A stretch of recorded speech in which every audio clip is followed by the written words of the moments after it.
Halo semuanya, selamat datang di podcast kami, Resounding Unity, pengawalan hak-hak korban dalam tragedi Kanjuruhan. Saya di sini Ken Hadid bersama Mas siapa? Muhammad Hadid. Nah, telah hadir juga dalam podcast kami, Resounding Unity ini dengan Mas siapa, Mas? Dimas. Ya, Mas Dimas yang merupakan mahasiswa Fakultas Hukum Universitas Brawijaya yang merupakan aktivis dari aksi Kamisan Malang yang juga pernah mengawal korban dan keluarganya dalam tragedi Kanjuruhan ini. Oke, jadi kita lanjut ke kasus yang dibahas ya, Mas. Jadi yang mau kita bahas di sini itu peristiwa yang terjadi di pertandingan Liga 1 Arema lawan Persebaya. Di situ kan terjadi tragedi Kanjuruhan tanggal 1 Oktober 2022.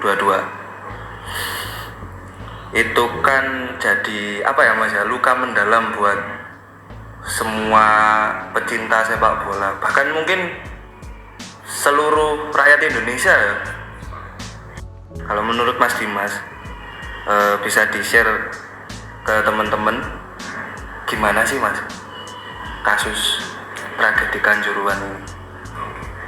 Gambaran umum mungkin ya, buat teman-teman yang mungkin baru dengar bahkan ya, karena kejadian ini bisa dibilang hampir 2 tahun yang lalu, 2024-2022, betul.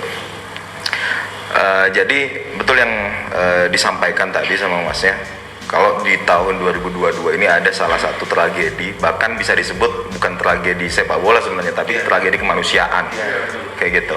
Karena memang di situ ada sebuah tragedi kejadian yang menyebabkan 135 nyawa melayang dan bahkan 700 sampai dengan 800 ini luka-luka. Sampai dengan sekarang masih ada keluarga korban yang juga merasakan trauma atas ditinggalkannya keluarganya begitu dalam tragedi tersebut. Jadi untuk teman-teman yang belum tahu, jadi tragedi Kanjuruhan ini adalah tragedi di mana supporter sepak bola ya, supporter Arema FC pada saat itu menjadi korban dari salah satu ketidakpatuhan, dalam tanda kutip ya, ketidakpatuhan aparat penegak hukum terhadap regulasi yang ditetapkannya sendiri begitu. Jadi teman-teman yang belum tahu, seluruh tindakan yang dilakukan oleh penegak hukum, terlebih lagi polisi, itu sifatnya semuanya prosedural dan atas atas suatu komando seperti itu. Dan teman-teman bisa cross check sendiri, ada diatur di dalam Perkapolri, salah satunya di Perkapolri nomor 1 tahun 2009 begitu. Itu mengatur tentang bagaimana tata cara menghadapi huru-hara seperti itu. Nah, yang terjadi di dalam tragedi Kanjuruhan itu adalah salah satu dari bentuk huru-hara tersebut, di mana setelah hasil dari pertandingan itu kan, Persebaya antara Persebaya dan juga Arema kalah, kemudian supporter Arema pada saat itu meluapkan kekecewaannya dalam tanda kutip dengan turun ke lapangan dan juga ingin mengucapkan semangat dan lain-lain sebagainya lah begitu kepada para pemain Arema. Namun tindakan yang diambil oleh kepolisian dan gabungan lah pada saat itu, karena ada TNI juga, ternyata bisa dikatakan melompati prosedur tersebut, bahkan sampai terlewat batas sehingga menyebabkan banyaknya korban jiwa begitu. Sekarang mungkin kita akan beralih sedikit ke tragedi Kanjuruhan di dalam kacamata hubungan internasional. Ya, memang tragedi Kanjuruhan ini memiliki dampak yang cukup signifikan, bukan hanya di dalam negeri saja, melainkan di lingkup internasional ya. Apabila kita melihat dari sudut pandang hubungan internasional, kejadian seperti ini ya memang bisa merusak citra bangsa dan negara gitu. Terutama tentang pengawalan dan komitmen tentang hak asasi manusia gitu. Apabila kita mengaitkan dengan kerangka hukum yang ada di Indonesia, yaitu Indonesia sendiri telah memiliki peraturan perundang-undangan yakni UU nomor 12 tahun 2005 tentang pengesahan International Covenant on Civil and Political Rights yakni ICCPR yang kita sebut sebagai ICCPR, itu covenant yang telah diratifikasi gitu. Apa sih ICCPR ini? Isinya adalah menjamin berbagai hak sipil dan juga hak politik, termasuk hak atas hidup, hak atas keamanan pribadi, dan hak untuk mendapatkan keadilan. Nah, dalam kasus Kanjuruhan ini jelas terjadi beberapa pelanggaran dan juga penyelewengan gitu. Dengan menggunakan covenant ICCPR ini, pada akhirnya bisa terlihat bahwa memang negara sebagai penjamin hak-hak yang telah disebutkan tadi tidak bisa tidak bisa berkomitmen atas peraturan undang-undang yang telah diratifikasi tadi. Dan banyaknya korban bukan tidak sedikit jumlahnya, tadi telah disebutkan jumlahnya sampai ratusan dan berapa ratus juga terjadi luka-luka gitu. Yang mana berarti dengan adanya hal itu, hak mereka untuk mendapatkan hidup dan mendapatkan perlindungan atas keamanan dan hak hidup tadi tidak terpenuhi, dapat dikatakan seperti itu, jelas. Seperti yang sudah dijelaskan sama Ken ya. Nah, jadi mengingat banyaknya korban yang meninggal, yang luka-luka, terus banyak juga yang mendapatkan trauma, berarti bisa disimpulkan bahwa ada kejanggalan yang terjadi antara penegakan hukum dengan apa yang terjadi di tragedi Kanjuruhan. Nah, sekarang terkait dengan yang sudah dibahas Ken tadi Mas, UU nomor 12 tahun 2005. Nah, secara umum menurut Mas Dimas sendiri, apakah undang-undang ini itu sudah diimplementasikan dengan baik di Indonesia, Mas? Kalau membahas tentang tragedi Kanjuruhan, ini berarti kita sedang membahas tentang extrajudicial killing, dalam artian pembunuhan di luar dari persidangan gitu. Maksudnya apa? Maksudnya adalah di sini kita bisa melihat para penegak hukum begitu ya, aparat kepolisian di sini melakukan sebuah dalam tanda kutip hukuman mati gitu, hukuman mati di luar dari hasil persidangan. Sedangkan di ICCPR aku lupa pasal berapa begitu, hukuman mati ini hanya bisa dilaksanakan, bisa diterapkan ini atas putusan dari pengadilan seperti itu.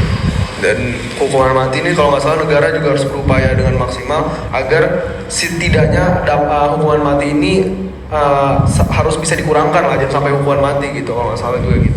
Jadi harus ada upaya pengurangan untuk tidak mencapai hukuman mati gitu. Sebenarnya ya paling maksimal itu sebenarnya ya nyampe ke pelanggaran hak untuk hidup itu sendiri begitu, karena hak untuk hidup itu adalah hal yang paling fundamental kan begitu, untuk diakomodir oleh negara begitu sebagai penjamin dari hak asasi manusia setiap rakyatnya gitu. Namun ketika teman-teman di sini melihat tentang tragedi Kanjuruhan itu sendiri, seperti yang aku bilang di awal tadi, bahwa saya aparat kepolisian dan juga aparat gabungan lah, aku di sini nggak hanya menyasar kepolisian saja, karena pada waktu itu gabungan ada personil TNI juga begitu, bahkan yang viral tendangan kungfunya itu TNI kalau nggak salah gitu. Seperti yang aku bilang tadi, ada proses yang dilangkahi dalam menerapkan hukum tersebut begitu. Karena untuk melaksanakan penanganan huru hara begitu ya, untuk prosedurnya itu ada tahap-tahapannya. Ada tahapan pada saat kondisi hijau, ada kondisi kuning, ada kondisi merah. Nah, sedangkan pada saat di lapangan pelaksanaannya langsung ke yang merah seperti itu. Dan untuk kalau kita membahas secara detail begitu ya, apa sih di belakang tragedi Kanjuruhan dan lain sebagainya, sebenarnya sangat panjang begitu. Bahkan ketika teman-teman menanyakan kenapa sih pada akhirnya pertandingan Persebaya versus Arema FC ini dilaksanakan jam 8 malam, itu juga ada jawabannya seperti itu loh. Sedangkan harusnya jadwal tanding antara Persebaya dan juga Arema FC ini adalah di siang sampai dengan sore hari, tapi dilaksanakan di malam hari, itu juga menjadi sebuah pertanyaan. Nah, jawabannya adalah memang ada indikasi untuk mengontrol namanya laksanakan malam hari. Agar apa? Agar rating dan juga penonton dari pertandingan tersebut naik begitu, karena tahu kalau pasarnya ini besar gitu, rivalitas antara dua klub ini kan sangat tinggi kan, seperti itu. Malam minggu juga dan lain-lain sebagainya. Sedangkan kondisi lapangan, kondisi stadion, teman-teman juga bisa cari di situ kalau ternyata jumlah tiket yang dijual dengan kapasitas stadion itu sangat jauh. Jadi memang dipaksakan ya? Dipaksakan gitu loh, bahasanya ini over capacity lah, seperti itu. Sehingga kalau pertanyaannya itu ada nggak sih hal-hal lain yang melanggar hak-hak begitu, menurut saya banyak. Namun yang paling di highlight dan lain sebagainya itu memang hak untuk hidup itu tadi. Sebenarnya apa saja yang upaya konkret yang telah dilakukan pemerintah yang konkret nih ya, apa yang telah dilakukan pemerintah yang kita lihat sebagai pelanggaran terhadap hak asasi manusia tersebut, dan apakah korban dan keluarga korban juga sudah mendapatkan hak-haknya yang telah terampas ya? Sebenarnya ada tapi dikit gitu lah. Jadi teman-teman bisa kalau sempat dengar dan bisa teman-teman cari juga. Jadi pemerintah di sini diwakilkan sama Kemenkoan Polhukam, kalau nggak salah, politik hukum dan Menko Polhukam. Iya, Menko Polhukam. Ya betul, Menko Polhukam dan juga Komnas HAM begitu. Karena Komnas HAM ini juga bergerak di eksekutif gitu kan. Jadi bisa dalam tanda kutip pemerintah juga. Itu pernah bikin tim investigasi. Tim khusus. Tim investigasi untuk menyelidiki tentang tragedi Kanjuruhan. Diselidiki dan lain sebagainya sampai dengan press conference gitu. Nah, itulah kecewanya kita. Pada saat press conference ternyata tidak seperti yang kita harapkan. Dibacakanlah dan lain-lain sebagainya, dan hasil dari press conference tersebut menyatakan hasil investigasi bahwa tragedi Kanjuruhan bukanlah tragedi pelanggaran HAM berat. Seperti itu. Sangat disayangkan. Kenapa? Karena yang berhak begitu, yang memiliki wewenang untuk menyelidiki dan kemudian tahap selanjutnya ini menyidik begitu ya. Menyidik ini itu adalah kewenangan dari Komnas HAM. Jadi tahap pertama ini harusnya yang gerak itu adalah Komnas HAM gitu, kemudian baru lanjut ke tahap selanjutnya ini adalah tanggung jawabnya Kejagung, kalau nggak salah Kejaksaan Agung dan lain-lain sebagainya. Nah, di tahap pertama ini ternyata udah digembosin terlebih dahulu gitu loh. Yang seharusnya kita berharap penuh kepada Komnas HAM untuk menyatakan bahwasanya tragedi Kanjuruhan merupakan pelanggaran HAM berat gitu, itu malah dinyatakan sebagai pelanggaran HAM biasa. Kalau menurut Mas Dimas, bagaimana sih seharusnya hak-hak korban yang dilindungi dan diperjuangkan ini pasca tragedi? Oke. Untuk hal-hal yang harus dipenuhi ya, sebenarnya ketika kita membahas tentang restitusi, rehabilitasi, dan hak-hak lain yang harus dipenuhi itu, kita nggak usah pertanyakan lagi lah, itu memang sudah kewajiban bagi negara untuk menjamin dan memberikan hal tersebut begitu. Namun kondisi sekarang begitu ya, bahkan nggak ada sebulan lah pasca dari tragedi tersebut, restitusi dan lain-lain sebagainya itu dijadikan sebagai alat dalam tanda kutip ya, transaksi. Dijadikan seperti itu malahan. Transaksinya dengan apa? Transaksinya dengan ya udah kita berikan bantuan berupa ya pakai uang, terus apa namanya sembako dan lain-lain sebagainya. Kita dapatnya apa? Kita dapatnya kamu jangan bersuara tentang tragedi Kanjuruhan, seperti itu. Itu jangankan uang dan lain-lain sebagainya, bahkan narasi-narasi, mohon maaf, narasi-narasi agama begitu, itu juga diberikan, bahkan dengan tokoh-tokoh agama, mohon maaf lagi gitu, ustadz, kadang-kadang kemudian pendeta dan lain-lain sebagainya, ini juga dikerahkan begitu, dikerahkan untuk ya udah mbok yo sing ikhlas gitu. Diarahkan ke hal-hal yang seperti itu kepada keluarga-keluarga korban dalam tanda kutip, seperti itu. Sehingga kalau diberikannya restitusi, rehabilitasi dan lain-lain sebagainya, itu diberikan dan lain-lain sebagainya, tapi dengan mengharapkan imbalan. Bahkan yang dibutuhkan oleh korban maupun keluarga korban sekarang ini sebenarnya bukan hal-hal tersebut gitu, meskipun memang harus tetap dipenuhi oleh negara sebagai pemenuh dari hak asasi manusia. Yang dibutuhkan sekarang adalah kepastian hukum tentang tragedi Kanjuruhan itu sendiri. Nah, yang sempat kubahas, yang persidangan tragedi Kanjuruhan itu di Surabaya, itu hasilnya kan udah kubilang juga begitu. Kalau tidak salah bisa dikoreksi lagi, 5, 2 bebas, 3 di penjara ringan, kalau nggak salah 3 tahun cuma, atau 1 tahun gitu, aku lupa. Sedangkan ketika kita melihat apa namanya, teman-teman bisa buka undang-undang pengadilan HAM gitu, undang-undang pengadilan HAM, di situ jelas kok kalau pelanggaran HAM berat itu unsurnya ya, kalau di crimes against humanity ya, apa namanya, crimes against humanity itu unsurnya ada 2.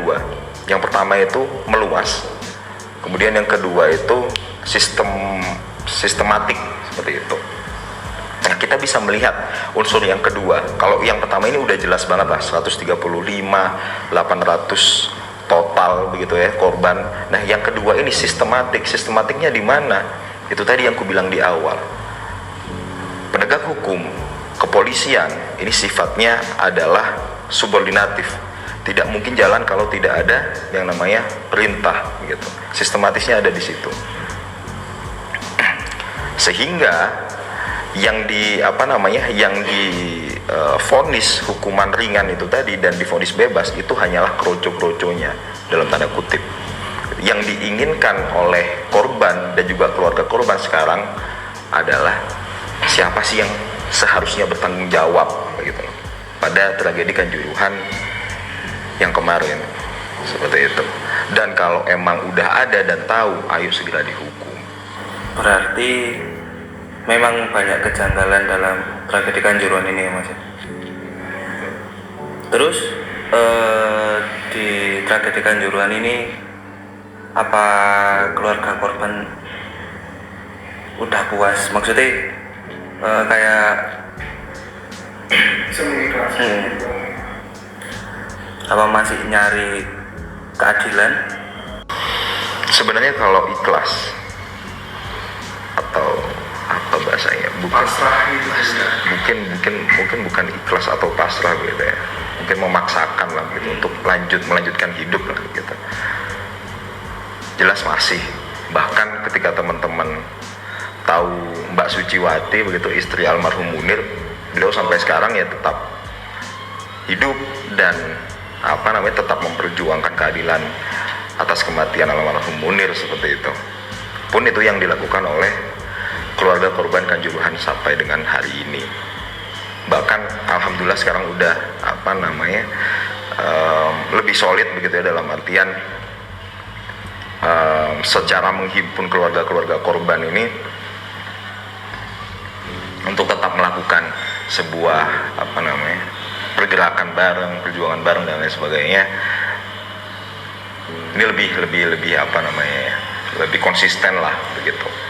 Karena teman-teman bisa tahu intervensi pemerintah pada awal-awal tragedi itu sangat terasa lah, sampai dengan terpecahnya kubu-kubu dan lain-lain sebagainya di Kota Malang, sampai dengan Arema A, Arema B, gerakan mahasiswa A, gerakan mahasiswa B dan lain-lain sebagainya, itu sangat pengaruh besar terhadap gerakan. Nah, sedangkan sekarang alhamdulillah lebih konsisten dan masih akan terus konsisten gitu loh. Nah, sebelum kita akhiri ya, mungkin Mas Ken punya saran atau rekomendasi.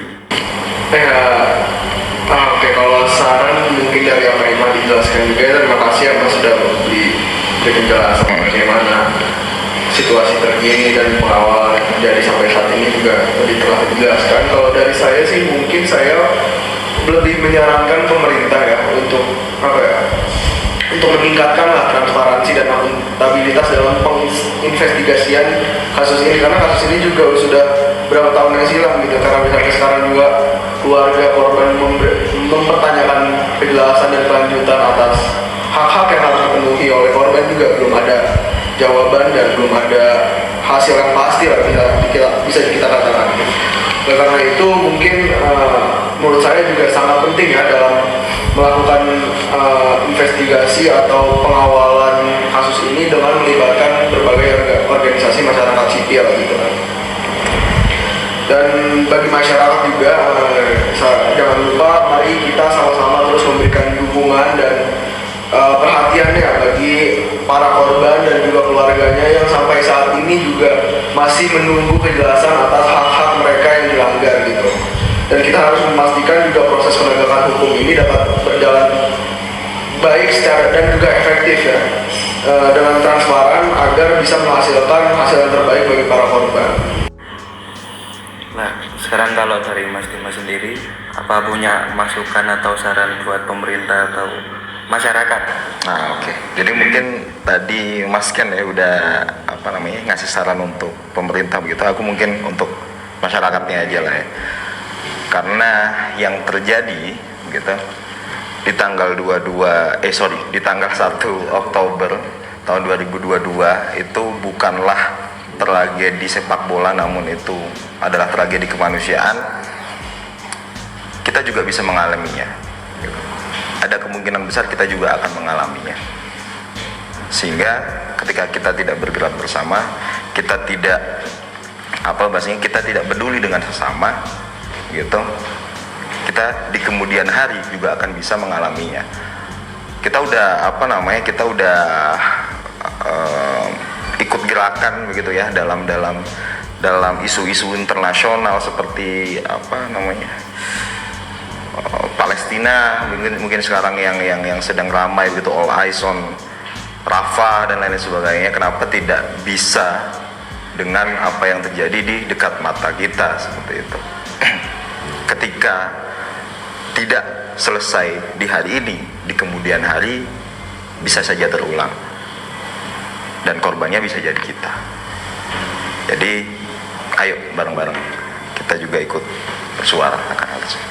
Begitu mungkin. Oke, mungkin saya rasa cukup sampai di sini talk show perbincangan kita. Terima kasih Mas, sama-sama. sudah memberi wawasan yang cukup banyak, sangat banyak malah. Buat teman-teman, mari kita doakan dan kita tetap mendukung para aktivis pejuang, para pejuang gerakan keadilan tragedi Kanjuruhan. Mari kita tetap mendukungnya, guys. Jangan sampai lupa lah ya intinya, karena itu memang tragedi kemanusiaan. Terima kasih teman-teman, terima kasih Mas Dimas, Terima kasih teman-teman udah